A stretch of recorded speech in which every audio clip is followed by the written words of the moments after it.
টাকা হারামের টাকা আসবে, এই টাকায় ভোট হয়, ওই টাকায় ভোট হয় না। কারণ ডিএ যদি দিয়ে দিতে হয় 10,000 কোটি টাকা, তাহলে লক্ষ্মীর ভাণ্ডার থেকে আরম্ভ করে যে সমস্ত পরিকল্পনা আছে, সবুজ সাথী হ্যান ত্যান, সেখানে টাকা শর্টেজ হবে। এখন ডিএ কত লোক পায়?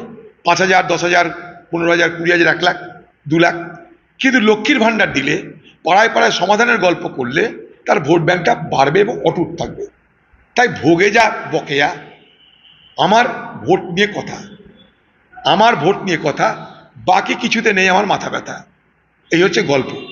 আপনি জানেন আজকে পশ্চিমবঙ্গ সরকারের মাথার উপরে ধারের বোঝার পরিমাণ হতে চলেছে 7,31,000 কোটি টাকা। 7,31,000 কোটি টাকা। এই টাকা কোথা থেকে কিভাবে কে দেবে জানা নাই। এ বাংলা ক্রমশ ভিখারির রাজ্যে রূপান্তরিত হচ্ছে। তাই বাংলার মুখ্যমন্ত্রী বাংলাকে এবং বাঙালিকে কাঙালি করে ছেড়েছেন। তাই ডিএ আপনি দিয়ে দিতে চাইছেন না। কারণ ডিএতে আপনার ভোট, সরকার আপনি দিয়ে দেন বা না দেন, তাতে সরকারের পরিবর্তন হবে না। কিন্তু লক্ষ্মীর ভাণ্ডার বা অন্যান্য জনকল্যাণমূলক কর্মসূচিতে টাকা না দিলে আপনার সরকারের পরিবর্তন হয়ে যেতে পারে। তা আপনি সে রিস্ক নেবেন না। তাতে সমাজের একটা অংশ মরে যাক, আর একটা অংশকে বাঁচিয়ে রাখ। আমরা চাইছি দুটো অংশই বেঁচে থাক। তার জন্য পরিকল্পনা করুন। আমরা তো বলছি লক্ষ্মীর ভাণ্ডার, আমাদের দাবি এটা, লক্ষ্মীর ভাণ্ডারের টাকা 2,500 করতে হবে আগামী বছর থেকে।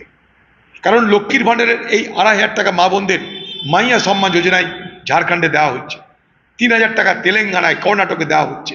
এ বাংলায় কেন 1,200 টাকায় লক্ষ্মীর ভাণ্ডার চলবে? জিনিসের দাম বাড়ছে, বাজারের দাম বাড়ছে, তৃণমূল নেতাদের খরচ বাড়ছে, কিন্তু লক্ষ্মীর ভাণ্ডারে মা বোনদের অর্থ কেন বাড়বে না?